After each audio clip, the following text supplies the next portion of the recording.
Hah? Lenguhan lembut nan serak terdengar di kamar istirahat yang berada di ruangan CEO. Mata indah biru kehijau-hijauan itu kini telah terbuka lebar. Kim mendesis saat denyut di tengkuknya begitu ngilu. Kim bangkit dan duduk bersandar di sandaran ranjang di kamar istirahatnya. Jenny sialan, umpat Kim pelan. Dia memukuliku lagi. Desis Kim saat denyutan di tengkuknya terasa ngilu. Dasar sahabat tidak punya akhlak, gerutu wanita itu sambil memijit tengkuk lehernya. Celek, kau sudah bangun rupanya, tegur Jenny yang baru datang. Wanita itu duduk di tepi ranjang di samping Kim. Kamu membuatku kesakitan lagi, Jennifer, geram Kim. Maaf, aku terpaksa melakukannya, kalau tidak aku tidak yakin wajah Tuan Keanu akan berubah. Tampan, cibirnya sambil mendelikkan matanya di balik kacamata bulat kebesarannya. Aku tidak akan mengampuni orang yang berani menyentuhku, apalagi dia dengan berani mencium bibir berhargaku ini. Ujarnya yang masih terlihat raut wajah marahnya. Tapi Kim, Jenny menjeda ucapan dan dia menarik napas. Tapi kenapa? Tanya Kim. Aku takut Tuan Keanu akan menyimpan dendam padamu. Dia akan berusaha menghancurkan perusahaan kita, Kim. Aku takut dia menjadikan ini semua kelemahan untukmu agar bisa menjadikanmu kekasihnya. Pungkas wanita bermata empat itu.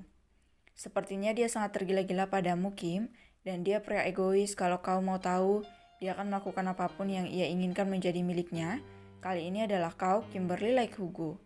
Jadi kita harus berhati-hati, sambungnya lagi dengan sikap bijak wanita manis itu. Aku tidak peduli kalau dia melakukan sesuatu maka aku harus melawannya, bukan? Dan ingatlah aku siapa, balas Kim dengan nada sombongnya. Aku tahu kau adalah keturunan Hugo, Kim. Tapi please berhati-hatilah, Kim. Jennifer memberikan peringatan kepada Kim dengan lembut dan bijak. Entahlah, kita lihat saja nanti, balas Kim santai. Bisakah kau serius, Kim? Geram Jenny. Kim hanya mengangkat kedua pundaknya acuh dan berdiri dari ranjang. Bersiaplah, mungkin perusahaan kita akan mendapatkan berita buruk besok. Setelah Jenny dan menghentikan derap langkah Kim untuk keluar dari kamar. Oke, jawab Kim membuat Jenny hanya bisa mengelus dada. Oh Tuhan, berikan aku selalu kesabaran, lirihnya dan menatap punggung Kim yang sudah berjalan kembali ke arah pintu. Jenny pun mengikuti langkah Kim di belakang. Apa berkas perceraiannya sudah siap?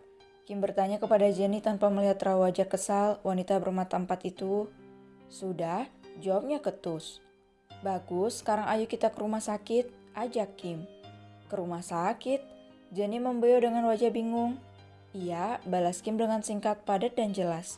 Untuk bertemu Tuan Abraham, jangan lupa bawa berkas perceraiannya, perintah Kim sambil kembali melangkahkan kaki panjangnya ke arah pintu keluar dari ruangannya. Kau ingin bertemu dengannya sekarang? Aku tidak perlu menunggunya sampai mati kan? Seloroh Kim santai. Tapi Kim, Tuan Abraham belum pulih dari masa kritisnya, Kim. Dengus Jenny tidak habis pikir. Aku tidak peduli, lebih cepat lebih baik dan aku bisa bebas dari dia. Dan aku memilih berpisah dengan status cerai daripada aku harus jadi janda karena ditinggal suami. Apalagi jandanya Tuan Abraham, itu sangat menggelikan. Pungkas perempuan dengan rambut cepaknya yang tertiup angin. Sekarang mereka sudah berada dalam mobil sport mewah Kim yang berwarna hitam dan atap mobilnya dibiarkan terbuka. Mobil mewah itu pun melintas di jalanan ramai di kota Paris. Tak butuh waktu lama, mobil yang dikendarai Kim dan Jenny sudah terparkir dengan elegan di parkiran rumah sakit terkenal itu. Kali ini jangan membuat masalah lagi, Kim, perintah Jenny dengan wajah serius. Mana berkasnya? Saut wanita arogan itu. Jenny menatap Kim cegah dan mengambil berkas di dalam tas kerja yang sering ia gunakan apabila ke kantor dan memberikan pada wanita yang ada di sampingnya.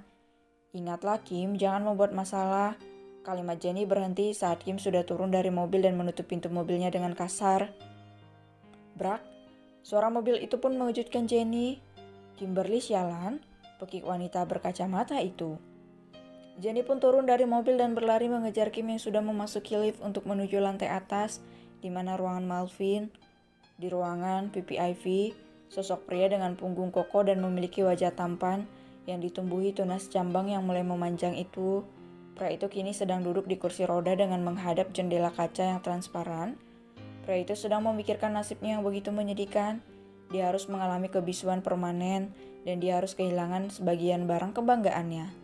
Pria itu menerawang ke depan dengan sorot tajam penuh dendam. Pria itu tidak akan bisa menerima keadaan dan kondisinya yang sangat menyedihkan ini. Pria itu begitu terpukul saat baru membuka matanya dan dia harus mendengar kenyataan pahit yang begitu berat untuknya. Kenyataan bahwa dia harus kehilangan sebagian lidahnya yang membuatnya bisu permanen. Dan yang paling tidak bisa ia terima adalah keadaan benda yang ia banggakan pada para wanita yang ia tiduri hanya sisa separuh dan tidak akan bisa mendapatkan kepuasan lagi.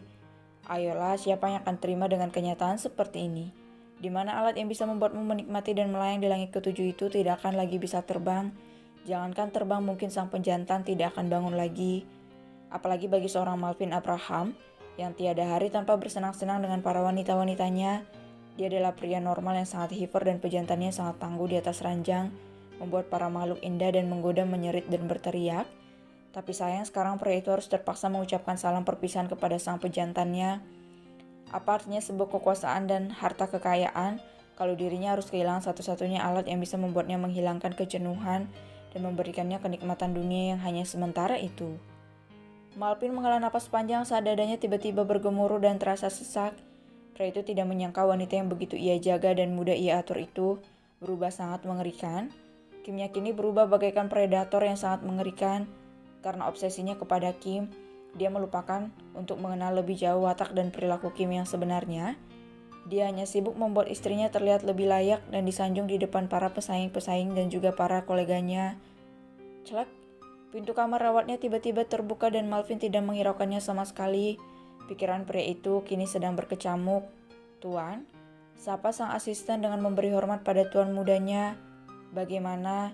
Tanya Malvin dengan sebuah tulisan saat membalikkan badannya. Ternyata nyonya adalah keturunan dari keluarga Hugo, tuan. Jawab sang asisten dengan raut wajah serius. Hugo? Ujar Malvin tanpa suara. Iya, tuan. Klan mafia yang terkenal pada zamannya. Pungkas sang asisten. Jawaban sang asisten membuat Malvin tersedak kaget dan membulatkan matanya. Mafia, ujarnya tanpa suara dan hanya menggerakkan mulutnya. Sang asisten yang paham dengan bahasa tuannya hanya mengangguk.